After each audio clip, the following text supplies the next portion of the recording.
Salut, bienvenue dans notre émission. Aujourd'hui, je suis très heureuse parce que on va parler avec un acteur, comédien, réalisateur, coach de techniques de match d'improvisation, le réalisateur et l'acteur principal de La Manu du Vieux Mafieux. Né de parents policiers, peut-être La Manu du Vieux Mafieux sort de là, on va en découvrir avec Enoch Kiyombo. Bonjour. Bonjour Madame Chante. Vous allez bien? Ouais, je vais très bien. Ça veut dire quoi, coach des techniques de match d'improvisation?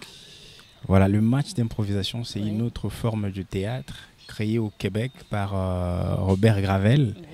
C'est en fait, ça se passe autour d'une patinoire. Il y a deux équipes qui s'affrontent autour d'une thématique et qu'à la fin, c'est le public qui vote la meilleure équipe qui aura exploité ou fait une meilleure interprétation. Merci beaucoup. Comment vous vous êtes retrouvé dans le cinéma? Qu'est-ce qui vous a motivé au fait? En tout cas, je suis tombé accidentellement dans le cinéma, tout simplement parce que j'ai eu à poser certaines questions sur moi vis-à-vis de mon entourage, puisque c'est l'entourage qui nous connaît mieux, qui c'est quelqu'un d'autre qui connaît ce que nous sommes, des capacités que nous pouvons avoir, que nous-mêmes nous ignorons. Alors, il m'est arrivé de poser des questions, comment ils me voyaient, dans quoi est-ce qu'ils me voyaient, et ils m'ont répondu carrément, on te voyait pour ça, le cinéma. Qu'est-ce que vous avez fait aux humanités pour vous retrouver au cinéma d'abord? Bizarrement, je fais la biochimie. On me préparait pour devenir un docteur à l'avenir. Mais dommage que je me suis rébellé à un certain moment parce que la conscience, il faut le dire, la conscience nous a surprises. Et aujourd'hui, nous nous retrouvons dans le cinéma. Qu'est-ce qui a poussé à ton entourage de te dire que non, toi, le cinéma, te va bien? En fait, c'est ce que je disais, en fait. L'entourage te connaît mieux. Ouais. Par tes agissements, par ce que tu fais. Pour eux, ils me trouvaient très comique. Ouais. Très, je faisais rire, j'avais cet humour-là au quotidien. Et ils pensaient que j'allais devenir peut-être le prochain Saï Saï. Mais moi, je rêve plus. Je ne rêve pas devenir Saï Saï, mais bon, voilà, je rêve devenir mieux que ça. Ouais. Et donc, voilà un peu. Est-ce que le sens d'humour est-il suffisant pour vous pousser dans cette aventure, dans ces filières? Bon, c'est arrivé au moment où ça bouillonnait dans ma tête. Il y avait plusieurs choix. Alors, il fallait une confirmation ou une certaine exactitude. Et cette exactitude, on ne peut l'avoir que face à ceux qui nous regardent. Voilà, donc moi-même, je ne savais pas comment choisir un parmi tous ces choix qui bouillonnaient dans ma tête. Et lorsque 2, 3 personnes, 4 personnes te disent la même chose, de faire le cinéma, tu ne peux que faire ça. Et c'est donc ça qui m'a influencé, la masse en fait de gens qui ont voulu ou qui ont voulu me voir dans le cinéma. La rébellion, c'était facile? Ce n'était pas facile déjà quand tu dis que je veux faire le cinéma. On est où au Congo? On a quels parents congolais, africains qui étaient des parents policiers. justement des parents policiers. Donc ils te réfléchissent d'une certaine manière. Ouais. C'est-à-dire aujourd'hui, le mot artiste est pris dans son sens abusif. Bon, pas abusif, péjoratif, je voulais dire. Et donc aujourd'hui, un artiste est pris comme un détraqué, quelqu'un qui a raté sa vie, un voyou, un vagabond. C'est en fait ça le concept que nos parents prennent quand on leur parle d'artiste. Et ma rébellion n'était pas du tout facile parce qu'il fallait là assumer ses choix. Et il fallait payer soi-même les études puisque les parents ne pouvaient pas t'accompagner dans ça parce que c'est de la bouffonnerie. Et donc c'était pas facile. Mais avec le temps, ils ont compris. Voilà, on les a évangélisés. Ok, est-ce que c'est facile d'incarner plusieurs rôles? Je dirais que ce n'est pas facile. Mais dans un pays comme le nôtre, tu es obligé de tout faire. D'être un moment derrière la caméra, devant la caméra, toucher les accessoires, le décor et tout ce qui va avec. En fait, tout revient aux problématiques qu'incombe notre cinéma, il faut le dire, ou notre société. C'est une société où tu n'obtiens pas facilement les choses. C'est-à-dire il faut se l'arracher. Et dans le métier comme le cinéma, c'est un métier qui demande beaucoup d'argent. Et quand tu as un projet qui demandent assez d'argent et que tu n'as pas assez d'argent pour embaucher les gens et leur payer, à un moment donné, tu es obligé de jouer plusieurs casquettes pour économiser les dépenses.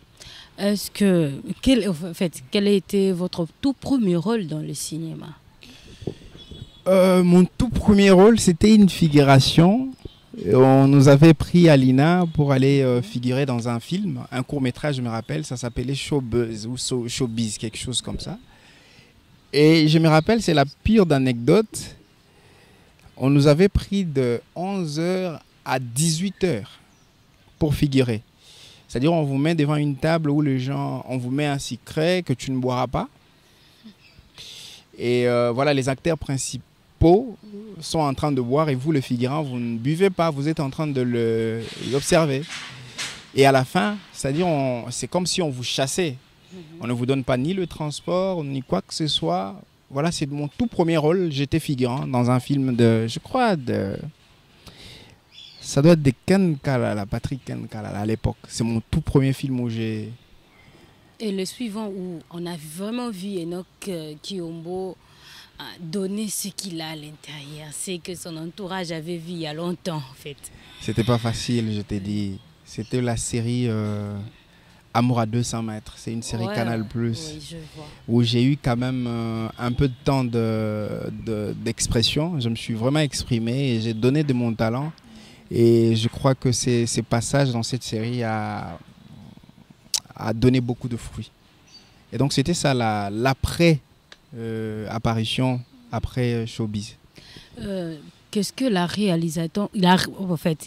réalisation représente pour vous? Au fait, la réalisation pour moi représente le reflet de la vie. C'est-à-dire on est en train de refaire la vie sous un autre angle, sous une autre facette. C'est comme si on était en train de prendre la vie. Bon, c'est comme si on était devant notre miroir et qu'on est en train de se regarder. Il y a moi, il y a celui qui est dans le miroir. Dans le miroir, c'est la réalisation. C'est les films que nous faisons. Et moi, c'est moi le réel dans la vie. Et donc moi, je dis que voilà, la réalisation pour moi, c'est le reflet de la vie. C'est l'accomplissement d'une idée, d'une conception, d'une œuvre. Et voilà. La Manu du vieux mafieux. D'où t'es venue l'idée d'écrire La Manu du vieux mafieux? Voilà, d'où m'est venue l'idée, c'est le fait de rester longtemps dans la sécheresse de projets. Il faut le dire après que j'ai tourné dans la série Amour à 200 mètres et que j'ai appris que voilà, le projet a foiré, qu'il ne pouvait plus revenir pour faire la deuxième saison, puisqu'on devrait faire la deuxième saison, et qu'il n'y avait pas assez de projets au Congo. Il n'y a pas assez de projets au Congo, et quand il y en a, bon, même vous savez, c'est une histoire de qui connaît qui. Alors m'est arrivée une idée de créer un film où moi-même je vais me produire, je vais me vendre, je vais me propulser et créer ma propre ascension. C'est comme ça qu'est m'est venue l'idée. Je suis parti visiter un décor un jour. Je me suis dit pourquoi pas me prendre une photo ou une vidéo. Je me suis prise une photo. C'était vers le beach Ngubila. Voilà, les décors, il est magnifique, très magnifique. Et c'est ce qui m'a inspiré, c'est ce qui a inspiré le film qu'on appellera aujourd'hui La Manie du vieux mafieux. Qu'est-ce que vous nous proposez à l'intérieur? En tout cas, l'extrait que nous avons produit en premier lieu, c'était un projet pilote. C'était juste pour vous montrer que nous sommes capables de faire ça. Et si vous nous donnez votre confiance, nous pouvons entrer en résidence et vous sortir quelque chose de bien. Mais là, nous sommes sortis de la résidence et nous avons un scénario de plus de 150 pages à réaliser ou à produire. Et dans ça, nous sommes en train de véhiculer l'union et ce qu'on appelle le veille de la conscience. C'est-à-dire aujourd'hui, le Congolais, au lieu de vivre son histoire, il est en train de s'approprier une histoire qui n'est pas sienne. Voilà, et c'est pas bien. Nous avons nos histoires à raconter. Comment nous approprier celles des autres? C'est-à-dire nous voulons toujours prendre chez les autres et de bénéficier de merveilleuses histoires et merveilles que nous avons au Congo. Pourquoi le titre La Manie du vieux mafieux?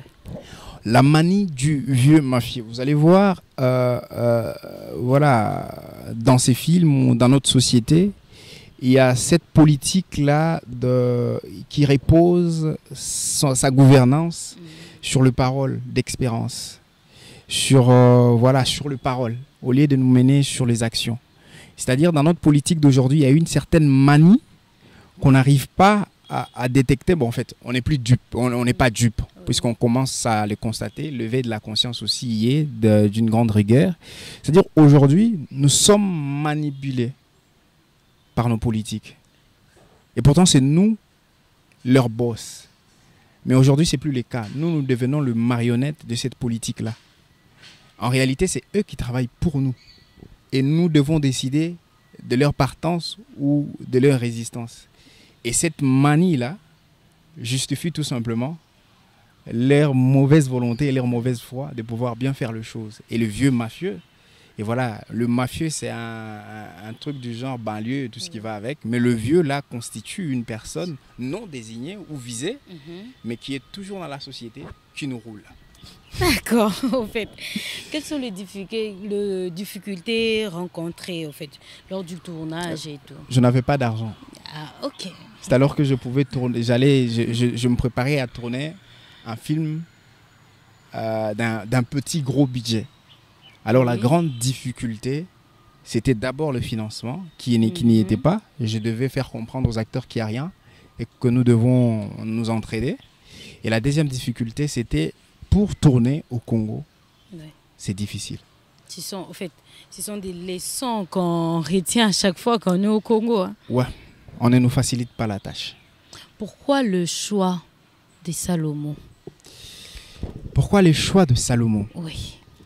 Alors, le film est en train d'évoquer l'histoire de deux frères. Ils sont deux frères, en même temps mercenaires, qui travaillent pour une seule personne sans le savoir. Oui. Alors, je crée une histoire de tel et qui a deux frères et que moi je suis déjà un frère et que j'ai mon autre frère qui est aussi acteur. Pourquoi pas se faciliter la tâche et le prendre on le voit, non? On peut prendre une autre personne. Pourquoi seulement? En fait, qu'est-ce qui t'a vraiment poussé, à part être ton propre frère, qu'est-ce qui vous a vraiment poussé à choisir Salomon? C'est le mettre sous le projecteur, qu'on le voie, l'exposer, puisqu'il a besoin aussi d'être vu, de tourner aussi, de devenir un grand acteur. Et je ne pouvais pas lui refuser. Il me serait... en tout cas, il m'en voudrait de toute sa vie. Non, Yaya a vu que ici ça va pas. Il faut rester un peu. Ça ne peut pas. Voilà, vu que c'est aussi un projet pilote, donc ça ne dérange pas. Okay. Le prochain film que nous sommes en train de préparer a plus de 50 principaux, ou je voulais dire acteurs, et plusieurs figurants. Donc il y aura toujours de la place pour tout le monde. Votre collaboration avec le MPR. Ouais. Parle-nous un peu de ça. Voilà, notre collaboration avec Ampère remonte à Malembe, l'air clip de Malembe. Oui. J'ai été contacté par une agence voilà, où travaille Junior, leur réalisateur de tous les jours, pour figurer dans ces clips. Et de par ma prestation, on a pris contact avec leur manager. Il a commencé à voir ce que je fais au quotidien. Et puis voilà, quand ils ont créé le projet Ninitosalité, ils ont pensé à moi. D'ailleurs, je n'étais pas sur place, mais ils ont attendu à ce que je revienne. À ce moment-là, j'étais à Lubumbashi. Et ils ont fait d'abord l'audio. Alors pour faire le clip, ils m'attendaient. Voilà. Et quand ils m'ont fait écouter l'audio, j'ai senti tout de suite, j'avais de la chair de poule, je voulais le tourner, même gratuitement. Parce que moi, ça me parlait, ces morceaux. Et c'est comme ça que, voilà, aujourd'hui, nous avons travaillé ça. Mais peut-être à l'avenir, nous avons d'autres projets qui viendront. Qui sait? Satisfait du résultat des Ninitosalité? Très satisfait, mais satisfait aussi. Comment ça? Parce que, à un moment donné, la visibilité que nous cherchons... Bon, je me suis rendu compte que, voilà, il fallait d'abord chercher l'argent avant la visibilité. Et quand tu te rends compte que voilà, c'est la visibilité qui vient avant, tu en souffres. Parce que voilà, dans une société comme telle, passer à la télé... Tu as beaucoup d'argent. Voilà, je comprends. Et là, tu es obligé de commencer à se cacher sur le cache-nez, lunettes et tout ce qui va avec. Ah, heureusement que les cache-nez sont venus. Ça nous aide. Ça aussi, des côtés positifs. Tu vois que voilà... même malheur que soit la Covid et tout, mais quand il y a même aussi la positivité des cache-nez. Qu'est-ce que Ninitosalité t'a apporté? La notoriété, D'autres personnes ont confirmé mon talent. Ouais. Ça m'a apporté la visibilité. Ça m'a apporté aujourd'hui la crédibilité. Je peux taper par exemple devant une porte pour un petit financement qui peut-être autrefois me serait refusé. Mais aujourd'hui, voilà, on te regarde, on dit « Ah, tu nous as fait pleurer ». Ouais. C'est tout le monde qui te dit ça, le motard, le taximan et tout ce qui va avec. C'est bien. Quand des gens se retrouvent et sont joyeux de ce que tu fais, c'est déjà quelque chose de très bien, à part le matériel. Ouais. Aujourd'hui, tu peux monter une moto, quelle que soit la distance, du moment où tu veux payer, on te reconnaît. C'est toi, ne paye pas. D'autres, tu n'avais pas encore trouvé ces 5, ça, ils te donnent le $10 et tout ça. Vraiment. Ce sont des effets positifs, mais quand même, ça m'a apporté, ça m'a ouvert beaucoup de portes qui se feront entendre peut-être en 2022. Nous sommes au début. Nous le croyons. Voilà. La manie du vieux mafieux, Lubumbashi et Kalemi, quelles sont tes impressions? Les impressions, c'est que je n'ai jamais eu de tels accueils nulle part ailleurs que là-bas. C'est-à-dire, j'ai rencontré une certaine valeur face à l'artiste, un certain respect et un certain standing. Oui. C'est-à-dire, tu pars, on t'accueille, tes logés, tes déplacements et tout ce qui va avec. Et au-delà de tout, un merveilleux public présent, qui ne sont pas déçus, qui t'encouragent, qui veulent que tu reviennes encore. Et je pense aller dans d'autres villes avec cette allure. En tout cas, ce qui est des positifs dans toutes ces villes, c'est que mes projections ont réussi et je rends grâce. Ouais. Voilà. Vous rendez grâce. Comment, alors, avec tout ça, comment vous arrivez à répartir les temps? Et surtout dans la manu, on voit Enoch, acteur principal, Enoch, le réalisateur. Comment vous arrivez à répartir le temps? Voilà, j'y reviens. Dans une société comme la nôtre, il faut parfois être pluridisciplinaire. C'est-à-dire il faut être touche à tout. Le temps déjà nous a imparti, bien que jeunes que nous sommes, mais voilà, il faut comprendre que voilà, l'énergie que nous avons aujourd'hui, ce n'est pas celle que nous aurons à 30 ans, à 40 ans ou à 50 ans. Donc il faut la dégager de mieux qu'on peut pour que cela paye maintenant et que peut-être à 50 ans qu'on puisse aller en retraite. Tu ne penses pas? Non, pas 50 ans. Voilà. On veut Enoch vieux dans le cinéma quand même. Justement. Ouais. Et donc si aujourd'hui on s'est dit que voilà, on doit toucher à tout, c'est pour participer à l'éclosion en fait de ces cinémas. C'est-à-dire bien qu'à la visibilité, à la promotion, à tout ça. Donc il faut être pluridisciplinaire. Il ne faut pas attendre que peut-être que quelqu'un ne le fera pas comme toi. Et donc il faut toujours se jeter à l'eau. Voilà. Quel est le mot qui t'inspire souvent? Faire. Faire. Comment? Explique. Vous voyez, dans la vie, vous pouvez beau parler, mais tant qu'il n'y a pas d'action, tant qu'il n'y a pas de faire, tout cela n'est que vain. Alors tout ce qui m'inspire, en tout cas, c'est faire et laisser d'autres choses venir naturellement. On fait la manie, bien que ça ait des erreurs, mais on l'a fait. On fait une projection, bien que ça ait des erreurs de faute, mais on l'a fait. Et on continuera à faire. C'est en faisant qu'on remarque nos défauts, qu'on remarque nos faiblesses, et on arrive à se perfectionner. Et donc le mot faire est le meilleur pour moi. Faire, je le retiens, faire en fait.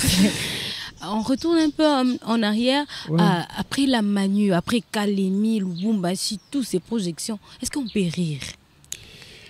Oui, Chanty, on peut rire du revenu par rapport au public, mais du revenu par rapport aux finances, il y a encore de couac. Mais on peut rire tout simplement parce que le public est du jour au lendemain en train d'être conquis. Et c'est ça la plus grande lutte que nous pouvons mener en ce moment. Puisque notre public ne connaît pas notre cinéma. Et pour que nous commençons à gagner de l'argent, c'est d'abord que ce public reconnaisse notre cinéma, qu'il soit convaincu. Et c'est par là que la volonté d'aller payer un $10 chaque samedi au cinéma, si un réalisateur de chez nous fait un film, va arriver. Donc il faut que ces publics-là soient conquis. Et donc c'est les moments de, comment on dit, des sémences. Nous sommes encore en train de s'aimer. Peut-être que ça payera dans 5 ans, 10 ans. C'est qui est sûr. Voilà, mais on se sacrifie pour des générations à venir. Merci beaucoup. Lorsque vous entendez le mot orphelin, qu'est-ce que ça vous fait et qu'est-ce que ça vous pousse à faire? Orphelin, pour moi, c'est un sans-abri. Ouais. Orphelin, pour moi, c'est quelqu'un qu'on jette dans la pluie où il y a des lions. Et il faut se battre pour sortir. Tu n'as pas quelqu'un pour t'étendre la main. Et donc, tu es toi et toi. Et donc, un orphelin, pour moi, c'est un combattant, c'est un déterminé de malade. Mais c'est aussi cet enfant-là qui a des amertumes, Oui. qui a des nostalgies. Et c'est ce qui fait de lui une grande force. Parce que du moment où il se dira, je n'ai pas de père derrière moi, je n'ai pas de mère, je suis moi-même père et mère, à ce moment-là, il est responsable, il assume. Et il n'a qu'à faire mieux. À faire, au fait. Ouais, il n'a qu'à faire mieux parce que voilà, il est lui et lui. Voilà un peu pour moi le mot orphelin. C'est vrai, c'est touchant quand on en parle. Oui. Mais qu'est-ce que tu veux? L'orphelin n'a pas droit à l'erreur. Merci beaucoup. L'orphelin n'a pas droit à l'erreur. Un mot au cinéaste congolais. Voilà. Mes chers confrères cinéastes, ça va faire 60 ans voilà, ça va faire 60 ans que nous vivons et que les choses ne marchent pas. Ça va faire 60 ans que les cinémas existent. Ça doit faire 60 ans que nous faisons des films. Mais il n'y a pas encore de revenus, il n'y a pas encore des résultats. On n'est pas connu, on meurt sans reconnaissance. Les artistes au Congo, ce sont les ratés, ce sont de pauvres. Moi, je pense que pour mieux avancer ou pour l'éclosion de notre cinéma, nous devons nous unir. C'est bien, on en parlera toujours, l'union. Mais oui, c'est l'union qui fait la force. Aujourd'hui, nous devons nous aimer les uns les autres. Nous devons nous accepter. C'est-à-dire quelqu'un fait quelque chose de très bien. Accompagnons-lui. Encourageons-lui. Donnons-lui des encouragements pour qu'il fasse mieux le lendemain. Donc, mes très chers, je n'ai pas grand-chose à vous dire. On en a déjà parlé. Il faut nous unir. D'autres nations qui ont commencé avant, non pas avant, mais je dirais après nous, aujourd'hui nous dépassent. La Côte d'Ivoire, le Sénégal, Cameroun, l'Afrique du Sud. Oh, on n'est pas fiers au Congo quand on parle, quand on s'appelle cinéaste. Il faudrait qu'on le soit. Et c'est un combat de temps, mais aussi de conscience. Votre projet, en fait, déjà, votre projet d'avenir, on voit les 15. Parle-nous un peu du 15 janvier. Le 15, c'est la soirée que je n'ai jamais organisée de ma vie. C'est mon chouchou. C'est une soirée où repose mon âme et mon cœur et mon corps. Ça sera la soirée de collecte de fonds de mon projet de film, mon tout premier projet long métrage. C'est toujours la Manu. Ouais, je ne sais pas si ça changera de nom, mais c'est toujours la Mani. Moi, je préfère la Manu. La Mani, voilà. Donc ça restera la Mani, je le confirme. Voilà, venons assister. Nous qui avons de bonne foi, volonté, nous vous invitons. Et le 15 sera une autre soirée, une nouvelle page pour ce projet. Ce sera l'Institut français Aldela Gombe. Comment venir? C'est sur invitation, c'est pas ouvert à tout le monde. Alors il faut, si vous voulez vraiment participer, allez sur le page de notre film La Manie du vieux mafieux Facebook et Instagram, laissez-nous un message et nous saurons vous parvenir une invitation soit électronique, soit en dur. Okay. Voilà, ça sera le 15, c'est les samedis de la semaine en 8 à 18h. Un mot pour le public. Hein. C'est le public. Très cher public. Torole Mabinoté. Jusqu'à ce que vous continuez Mabiso. C'est vrai que notre cinéma n'est pas encore arrivé au fin fond de votre cœur. Mais nous aussi, du moment où, et comme il a noté, nous continuons à travailler. Mais s'il vous plaît, ces films, nous ne les faisons pas pour nous. Nous le faisons pour vous. C'est comme ces clips que vous avez vus. Nous n'avons pas fait ces clips que pour nous. Nous avons fait ça pour toute la communauté congolaise, pour tous les publics. Et quand vous le consommez, nous jouissons de ça, justement. Parce que je ne me vois pas aujourd'hui chanter, écrire une œuvre et que cette œuvre ne sera jamais lue. Vraiment. C'est ça le problème. Et donc, cher public, cultivons un peu la volonté de soutenir nos artistes. C'est vous qui nous... Voilà, c'est vous qui faites des stars, c'est vous qui faites des artistes. Alors faites-nous, au cinéma aussi. Et intéressez-vous, s'il vous plaît. Monsieur 500 francs. Ah. Donc, j'ai oublié ça à l'intro. Donc, on est arrivé à la fin de notre émission. Merci. C'est moi qui vous remercie, Chanté. D'avoir accepté de parler avec nous. Votre mot de la fin pour aujourd'hui, je sais qu'après le premier projet du 15, on va encore revenir pour parler du résultat du premier long métrage. Oh là là, c'est ça. Merci déjà. Et c'est moi qui te remercie. Ben écoute, moi, je suis le mot que je peux dire, le mot de fin, c'est que je suis reconnaissant. Aujourd'hui, c'est vous qui nous valorisez, vous les journalistes. Vous êtes venus me chercher. La volonté y est d'aider. Et ça, nous pouvons nous réjouir. C'est le début de quelque chose. Et voilà, je n'ai pas grand-chose à dire que vous donner mes encouragements, que ça continue. Je ne suis pas le premier ni le dernier. Il y en a d'autres talents qui ont besoin de la lumière, qui ont besoin d'être vus. Allez chercher, même si les gouvernants aujourd'hui ne peuvent rien faire pour nous, mais vous au moins, vous savez nous amener vers notre public. Et ça, c'est quelque chose de remerciant et je vous remercie. Merci beaucoup à vous. Merci à vous de nous avoir suivis. À très vite. Il y a de l'orage dans l'air. Du sang va couler. L'un d'entre eux a réussi à remonter jusqu'à moi. Il faut s'en débarrasser.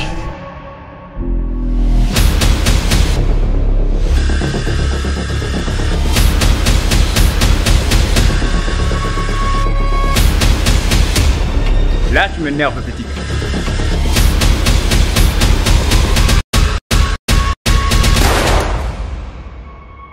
C'est impossible.